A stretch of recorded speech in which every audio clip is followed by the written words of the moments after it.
Hello grand Idukki YouTube ചാനലിൻ്റെ നമ്മുടെ പുതിയ വീഡിയോയിലേക്ക് എല്ലാവർക്കും സ്വാഗതം. ഞാനിന്ന് വന്നിരിക്കുന്നേ നമ്മുടെ ഒരു കുക്കറപ്പം ഉണ്ടാക്കാനാണ് കേട്ടോ. അപ്പോൾ കുക്കറപ്പം എന്ന് കേൾക്കുമ്പോൾ തന്നെ അറിയാമല്ലോ, പേര് കേൾക്കുമ്പോൾ തന്നെ അറിയാം നമ്മുടെ കുക്കർ വെച്ചിട്ടാണ് നമ്മളിത് ചെയ്യുന്നത്.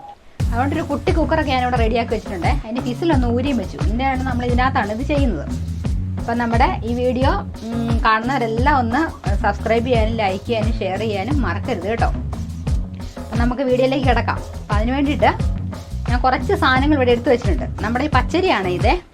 അപ്പോൾ പച്ചരി ഞാനൊരു 4 മണിക്കൂറോളം വെള്ളത്തിൽ ഇട്ട് കുതിർത്ത് എടുത്തുകൊണ്ട് ഇവിടെ വെച്ചിട്ടുണ്ട്.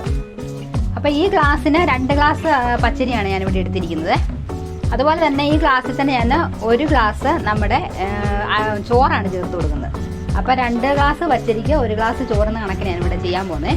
അപ്പം നമ്മുടെ ഇത് രണ്ടും എടുത്ത് നമുക്കൊന്ന് മിക്സിയുടെ ജാറിലിട്ട് നമുക്ക് നന്നായിട്ടൊന്ന് അരച്ചെടുക്കണം. നമുക്ക് അരച്ചെടുക്കാവേ.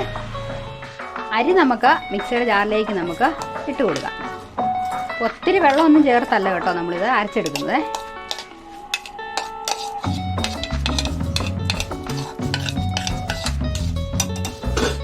നമ്മുടെ അരി ഞാൻ ഇട്ടു. ഇനി നമ്മുടെ ചോറാണേ. കുറച്ചേ ഉള്ളതുകൊണ്ട് ഞാനിതെല്ലാം കൂടെ ഒന്നിച്ച് ഒരു തവണയായിട്ട് അരച്ചെടുക്കുവാണേ.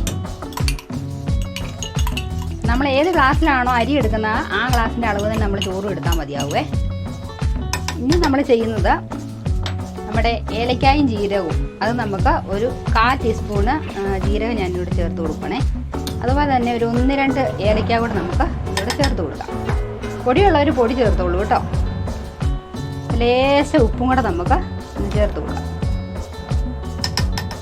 ഇത്രയും ചേർത്തിട്ട് നമുക്ക് നന്നായിട്ടൊന്ന് അരച്ചെടുക്കണം. അപ്പം ഞാൻ അരച്ചെടുത്തുകൊണ്ട് വരാവേ. അതുകൊണ്ട് വന്നിട്ടുണ്ട് കേട്ടോ. അപ്പം നമ്മൾ ഒത്തിരി വെള്ളമൊന്നും ചേർത്തല്ല, കുറച്ച് വെള്ളം ചേർത്താൽ ഇതാണ് അരച്ചെടുത്തത്. കാരണം നമ്മൾ ശർക്കര പാനീയങ്ങൾ തയ്യാറാക്കിനകത്ത് ഒഴിക്കുമ്പം ഒത്തിരി വെള്ളമായി പോകാൻ പാടില്ല. അതുകൊണ്ട് അതിനകത്ത് ഒരു തരി പോലും ഇല്ലാതെ നല്ലപോലെ ഇതരച്ച് നമ്മൾ എടുത്തുകൊണ്ട് വന്നിട്ടുണ്ട്.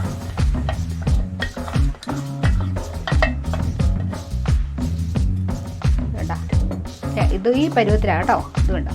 ഇനി ഇതിലേക്ക് നമ്മുടെ ശർക്കരയൊന്ന് പാനിയാക്കി ഇങ്ങോട്ട് നമുക്ക് ചേർത്ത് കൊടുക്കേണ്ടതായിട്ടുണ്ടേ. ഇതാ നമ്മുടെ ശർക്കര ഞാൻ പാനിയാക്കാൻ വെച്ചിട്ടുണ്ട് കേട്ടോ. ഒത്തിരി മധുരം ഞാൻ ചേർക്കുന്നില്ലാത്തതുകൊണ്ട് കുറച്ച് ശർക്കരയെ ഞാൻ എടുത്തിട്ടുള്ളേ. അപ്പം മധുരമൊക്കെ നമ്മുടെ ആവശ്യത്തിനനുസരിച്ച് നമുക്ക് ചേർത്ത് കൊടുക്കാം. ഒത്തിരി വെള്ളമൊന്നും ഒഴിച്ച് നമുക്ക് വയ്ക്കേണ്ട കാര്യമില്ല. അല്ല, കുറച്ച് വെള്ളം ഒഴിച്ച് നമുക്ക് പാനിയാക്കി എടുക്കണം. ഇതൊന്ന് തിളച്ച് വന്നതിന് ശേഷം നമുക്ക് അരിച്ചെടുക്കാവേ. നമ്മുടെ ശർക്കരപ്പാനി ഇതാ നന്നായിട്ട് തിളച്ച് വന്നിട്ടുണ്ട് കേട്ടോ. ഇനി നമുക്ക് തീ ഓഫ് ചെയ്ത് നമുക്ക് നമ്മുടെ മാവിലേക്ക് നമുക്കിത് ഒഴിച്ചു കൊടുക്കാം. നമ്മുടെ ശർക്കരപ്പാനി ചൂടോടുകൂടി തന്നെ നമുക്ക് നമ്മുടെ ബാറ്ററിലേക്ക് നമുക്ക് ഒഴിച്ചു കൊടുക്കാം. അത് അരിച്ചാണ് ഞാൻ ഒഴിച്ചു കൊടുക്കുന്നത്.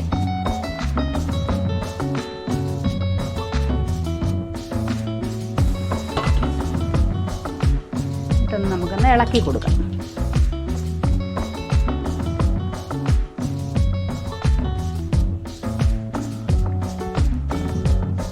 ഇത്തിരി നമുക്ക് കട്ടി വേണ്ട കേട്ടോ നമ്മുടെ മാവിന്. ഇത് ഇത്രയും മതിയാവുമേ. ഉണ്ടോ. ഇനി നമുക്ക് ഇതിലേക്ക് ചേർത്ത് കൊടുക്കുന്നത് നമ്മുടെ സോഡാപ്പൊടിയാണ്. ഒരു 1/4 ടീസ്പൂൺ സോഡാപ്പൊടിയും കൂടെ നമുക്ക് ഇതിലൂടെ ചേർത്ത് കൊടുക്കാം. കുറച്ച് മാവ് എടുത്തിട്ട് ഇട്ടിട്ട് നമുക്ക് മാവിലേക്ക് നമുക്ക് ഒഴിച്ചു കൊടുക്കണം. എല്ലായിടത്തും ആവുമല്ലോ, അല്ലെങ്കിൽ ഇത് കട്ട പിടിച്ചിരിക്കും.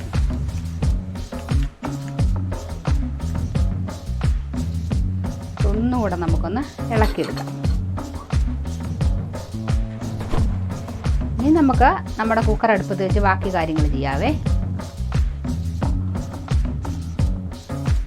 ഇതാ നമ്മുടെ കുക്കർ ഞാൻ അടുപ്പത്തേക്ക് വെച്ചേ. അതിലേക്ക് നമ്മൾ വെളിച്ചെണ്ണയാണ് കേട്ടോ ചേർത്ത് കൊടുക്കുന്നത്. കുറച്ച് 2 ടേബിൾ സ്പൂൺ വെളിച്ചെണ്ണ കൂടെ നമുക്ക് ഒഴിച്ച് കൊടുത്തിട്ട് നമ്മുടെ തേങ്ങാക്കൊത്തും നമ്മുടെ ചെറുള്ളിയും കൂടെ ഞാൻ എടുത്ത് വെച്ചിട്ടുണ്ട്. ചെറുള്ളി ഒരു 4-5 ഉള്ളി ഞാനിവിടെ എടുത്തിരിക്കുന്നത്. അത് നമുക്കിതിലേക്ക് നമുക്ക് ഇട്ട് കൊടുക്കാം. എണ്ണ ചൂടായിട്ട് വരുമ്പോഴേക്കും നമ്മൾ കുക്കറിൽ തന്നെ ഇതിട്ട് ശരിയാക്കുന്നതിന് കാരണം എന്താണെന്നറിയോ, നമ്മുടെ കുക്കറിന് നല്ല ചൂടോടുകൂടി വേണം ഇതിരിക്കാൻ നമ്മളെ ബാറ്റർ ഒഴിച്ചു കൊടുക്കുമ്പോൾ. അതുകൊണ്ടിട്ടാണ് ഞാൻ കുക്കറിൽ തന്നെ ഇതെടുത്ത് ഇതൊന്ന് വഴറ്റിയെടുക്കാൻ വേണ്ടി ഞാൻ വെച്ചതേ. നമ്മുടെ തേങ്ങായും സബോളയൊന്ന് വഴഞ്ഞ് വരട്ടെ. അതുവരെ നമുക്കൊന്ന് വെയിറ്റ് ചെയ്യാം. തേങ്ങയുടെ കളറൊക്കെ ഒന്ന് മാറി വന്നപ്പോഴത്തേക്കും നമ്മുടെ എടുത്തു വെച്ചിരിക്കുന്ന നമ്മുടെ ചുവന്ന ഉള്ളി നമുക്ക് ഇതിലേക്ക് ചേർത്ത് കൊടുക്കാം. രണ്ടും കൂടെ കിടന്ന് നന്നായിട്ടൊന്ന് വഴഞ്ഞ് വന്നു കഴിഞ്ഞാൽ നമുക്ക് നമ്മുടെ ബാറ്ററിയിലേക്ക് നമുക്ക് ഒഴിച്ചു കൊടുക്കാം.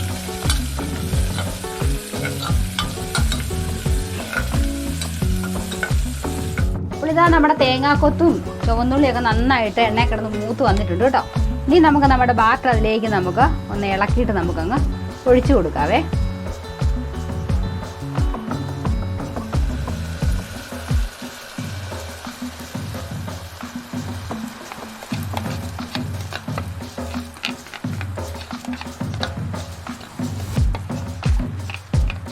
ഞാൻ ഇതിൻ്റെ കൂടെ ഒരു സ്പൂൺ നെയ്യ് കൂടെ ഇതിൻ്റെ ഇടയ്ക്ക് ചേർത്തായിരുന്നു കേട്ടോ, പറയാൻ മറന്നു പോയതാണേ. നല്ല ടേസ്റ്റാണ് നമ്മൾ നെയ്യും കൂടെ ചേർക്കുമ്പോഴേക്കും. ഇനി നമുക്ക് നമ്മുടെ ഫിസിൽ ഊരി വെച്ചിരിക്കുന്ന നമ്മുടെ ഈ അടപ്പ് വെച്ചിട്ട് ഇനി തീ നമ്മൾ ലോ ഫ്ലെയിമിലാണ് കേട്ടോ വയ്ക്കുന്നത്. എന്നിട്ട് നമുക്ക് ഒന്ന് അടച്ചു കൊടുക്കണം. ആ രണ്ട് സൈഡിൽ നിന്ന് തിളയൊക്കെ വരുന്നുണ്ട്. നമുക്കിനി ഇത് വെച്ചൊന്ന് അടച്ച് വെച്ച് നമുക്കൊരു 15 മിനിറ്റ് നമുക്കൊന്ന് വേവിച്ചെടുക്കാം. അപ്പോൾ ഇതാ നമ്മുടെ കലയത്തപ്പം ഞാനൊരു പാത്രത്തിലേക്ക് മാറ്റി കേട്ടോ. ഞാൻ ഫിസിലില്ലാതെ നമ്മുടെ കുക്കറിൽ ഒരു 15 മിനിറ്റ് വെച്ചേ. എന്നിട്ട് പിന്നെ വാങ്ങിയിട്ട് തണുത്ത് കഴിഞ്ഞപ്പോൾ ഞാൻ കുക്കറിൽ നിന്ന് എടുത്ത് മാറ്റുമായിരുന്നു. അപ്പോൾ നല്ല ടേസ്റ്റി ആയിട്ടുള്ള ഈ വിഭവം എല്ലാവരും ഒന്ന് പരീക്ഷിച്ച് നോക്കണേ. പുതിയ വീഡിയോയുമായിട്ട് വീണ്ടും കാണുന്നവരെ എല്ലാവർക്കും ബൈ.